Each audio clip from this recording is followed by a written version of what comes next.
Anyway, we are here now.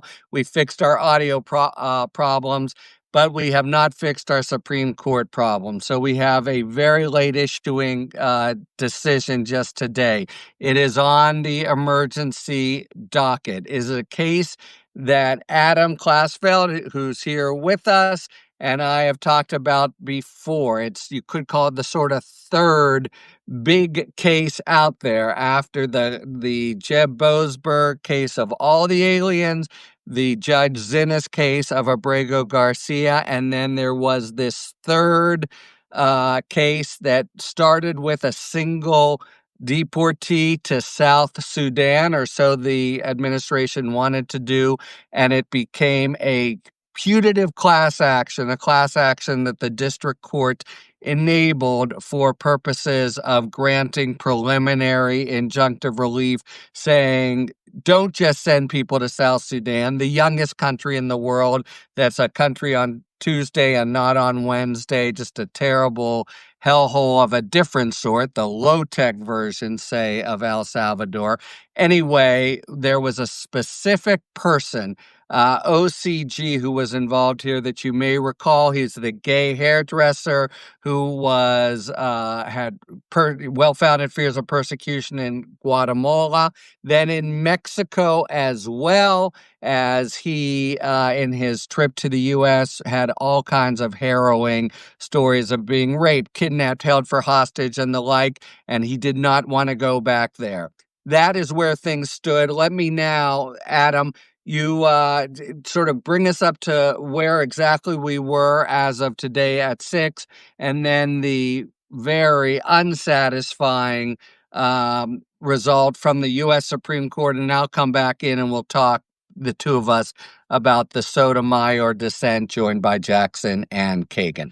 Right. Well, one of the places where we were moments before the Supreme Court decision was this arrangement where this plane that was sent to South Sudan was in Djibouti. It did not make it all the way to South Sudan before the judge ruled. And they had established a makeshift due process on the ground in Djibouti where there were status updates, where the government had guaranteed that these immigrants were going to have the ability to have a right to counsel, to make the case that they face the threat of torture or death in South Sudan, which, as you noted, one of the youngest country, war-torn, human rights abusing nation.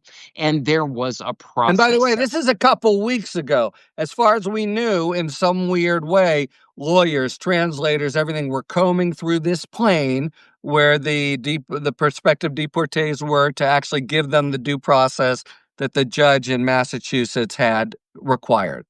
And one of the things that makes this ruling so unfathomable is that if you look at the judge's order, it could not have been more narrow.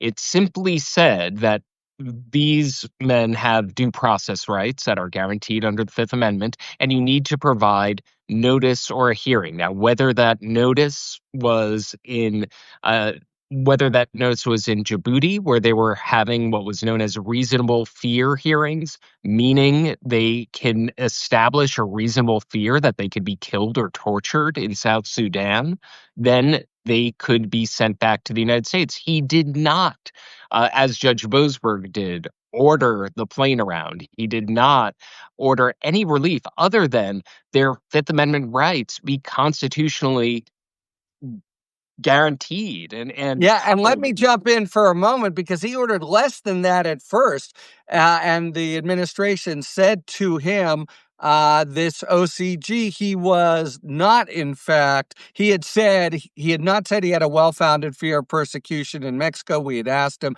and the judge said, I want to find out about this, so I won't grant relief, but I'll do discovery. And this is when, very embarrassingly, it turned out for the administration, oops, nobody had said that at all, so it was a mistake. It was at that point. I think of this a little, you're totally right, that he was less exigent than Boasberg. It's a little bit like, had Boasberg's order been in fact complied with, 30 minutes before or whatever. The judge here understood what had happened with Boasberg, and he said, stop it now. Don't bring him back, but stop it in Djibouti and do all these things. Okay. At that point, it's in Massachusetts. It goes to the First Circuit, and from there to the U.S. Supreme Court, the administration seeks emergency relief. Can you set up now what the court did this afternoon? The court, in a shadow docket ruling, decided to pause the lower court ruling. And the lower court ruling, all that it did was say that if you are going to remove someone to a country that they are not from, what's known as a third country removal, you need to provide notice or a hearing. That's the totality of the order. They have paused that order over the objections of the three dissenters, as we're going to discuss later, the lead author of the dissent being Justice Sotomayor. But that's what happened this afternoon. If you're wondering why, anyone who's watching this right now, about 1,000 of you, I cannot tell you, because this shadow docket ruling does not say what the judges may or may not have found persuasive about the government's argument. It is the absolute most bare bones conceivable. What it says is just this: Jackson got the stay because she's the justice for the First Circuit, and the preliminary injunction is stayed pending disposition. They were able to go to the Supreme Court because it's now in. The appeal on what the District Court of Massachusetts did is in front of the First Circuit. And the Supreme Court just says, we put it on, we stay it now. It's with the First Circuit to decide. And then to us, if we order a petition for cert to review it, the stay stays in effect. Otherwise, it stays into effect until we are done with it and we say we're done with it. And Adam, correct me if I'm wrong. What this means is the very modest relief ordered by the judge in the district court is now gone, evaporated, and the administration is free to take these 30, how many people are on the plane in Djibouti, and take them to South Sudan or wherever while this plays out. Do I have that right?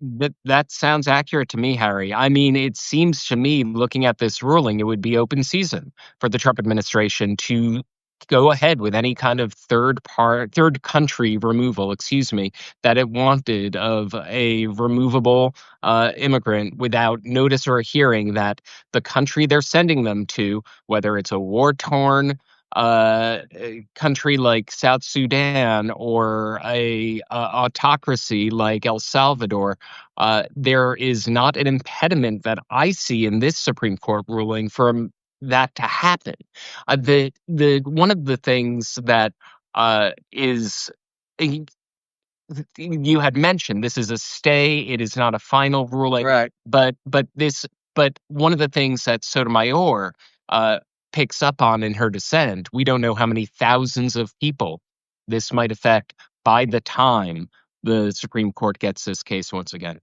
And by the time they rule, right now the stay is in effect. If they take it, go to regular disposition of it, it could be over a year. In the meantime, all this is going on with no requirement. Okay, so as you say, it's a stay. And one of the things that Sotomayor says, I mean, it's completely cryptic. We all know too well by now there's a 4-part test for stay. Likelihood of success on the merits, balance of equities, public interest, irreparable harm. And Sotomayor really goes to town, at least on all 4 of them have to be met. And how the irreparable harm and the balance of equities really are met by the United States is a complete mystery, whereas how it would be met by the plaintiff class, and it is a class that was constituted now, as you say, it's for third countries in general. Obviously, that seems very strong. And if they win that and the U.S. wins the other 3, still the stay should not be granted. Now, there's a lot of discussion in the Sotomayor opinion about the 8 different ways, I think literally, that the U.S. says that the courts don't have jurisdiction over this kind of case as long as they've done X, Y, and Z.